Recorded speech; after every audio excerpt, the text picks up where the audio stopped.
Hello, my name is Rich Howard, owner of Architectural Builders Supply, and this video is to bring you a closer look at the Globaldoor TC7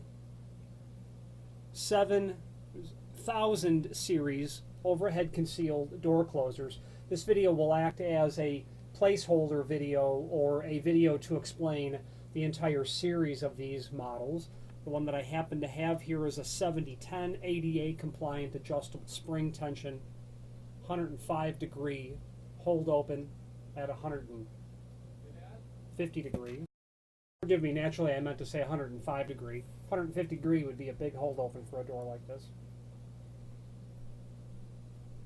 Okay, very heavy cast iron body. Weighs practically 10 pounds.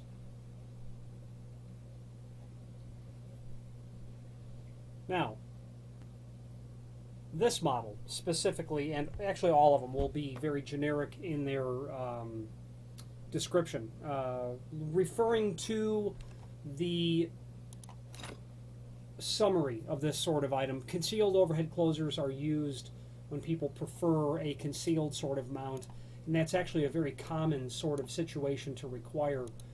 It's necessary a lot of the time to conceal the closer. For whatever the reason, especially when you're dealing with aluminum storefront material for either purposes or restrictions because of the inherent nature of aluminum storefront and glass sort of entrances, or it's a design look. And concealing the hardware is a great idea for a lot of reasons. First of all, it is aesthetically pleasing to not see all of the hardware, and it could also be a situation where you don't have the ability to accommodate a closer, a surface-mounted closer, or you may not want to have one that might be abused or vandalized, situation like that. This is what is called a center hung because the axis of pivoting is down in the center of the door.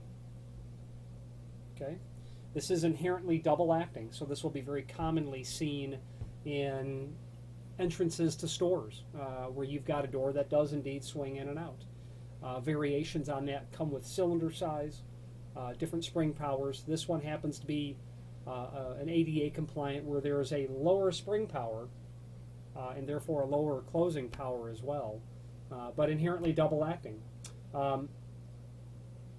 The series of 7,000 closers from Global allow for these fixed spring powers so that you can accommodate the volume of the door, the width of the door, the volume meaning the frequency of use, the width of the door, the weight of the door, etc.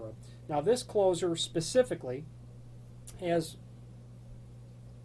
the adjustable spring tension, as you can see right here.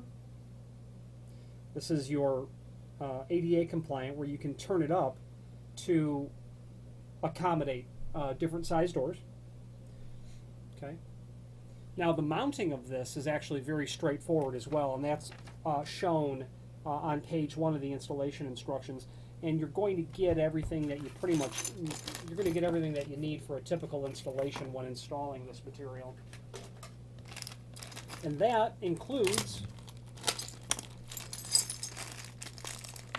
the bracket that you will need to get it rested to the jamb. Okay.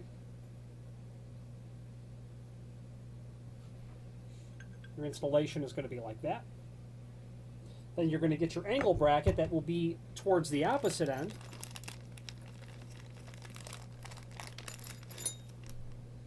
As seen here, a very heavy zinc coated bracket.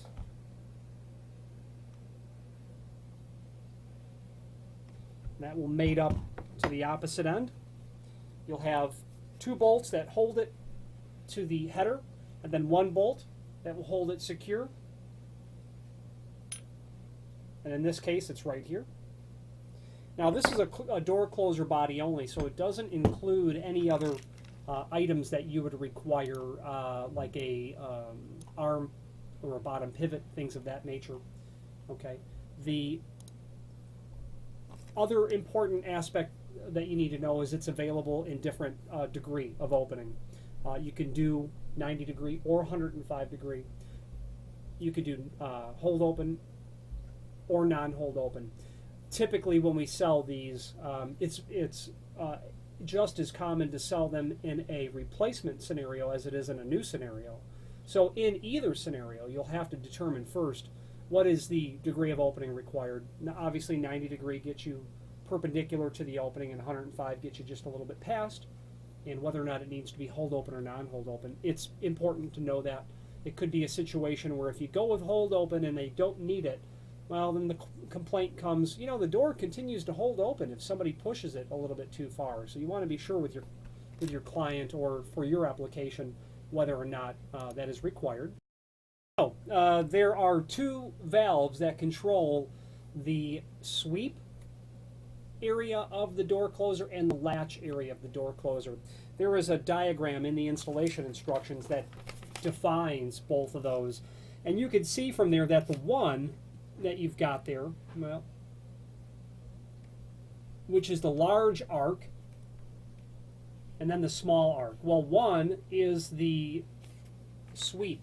That's almost all of the degree of opening. The latch is the control for just the last few degrees of the closing cycle.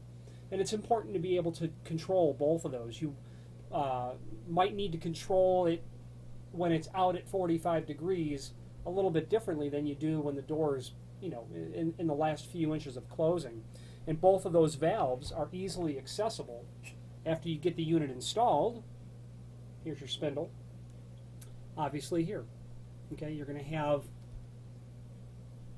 your 1 and 2. It's hard to see that on the camera, of course, and plus I had it upside down. 1 is on top, and that's the large white shaded area. Then 2 on the bottom is that black area, which is just the latching area of that. So you can get access to that when you remove your cover plate for that sort of installation. There are then, of course, after you get it installed, the included there's an included Allen wrench that is somewhere here on my desk. There it is. That you'll be able to get inside of there and work to control your spring power. That's very important as well. Now, the rest of the installation instructions refer to a full installation that will allow you to get it installed from a new installation perspective, meaning it identifies where you're supposed to mount the brackets, the arms, and then the optional hardware that is included in all of it, depending on your specific application. This can be installed in an offset arm as well, which is for sure less common of a way for it to be installed, but nonetheless it is done that way. So if you were going to do a door that is hung on hinges or offset pivots, you would indicate the requirement for the offset arm. Very common, we see that as well. And it's not uncommon to replace that arm either, the OHC arm. There is a reference to that as well in terms of a new installation perspective, but it's handy to review that prior to purchasing it so you know what you're dealing with before you get involved with the installation of it. There's also a reference to the center hung pivot sort of situation. So all of the links that are in the closers that are available are also dependent on how far of an installation you have to do. If it's just a door closer body replacement, really what you need to do is, in my opinion, review the installation instructions, get yourself a really good idea that what you are replacing is going to match with the new item dimensionally. Then after you know that it's going to fit back into your existing preparation, and reach out to us if you have any questions, you then have to know what size cylinder, what degree of opening, and whether it's hold open or not. And after that, you're in really good shape. If you have any questions, and also before I conclude, there is a reference to there is a link to a cross-reference as well, and that is extremely handy to be able to review when knowing what you're starting out with and replacing it with this global unit. If you have any questions on the Global TC7000 series concealed overhead door closers or any other global door control unit, please feel free to reach out to us. Thank you.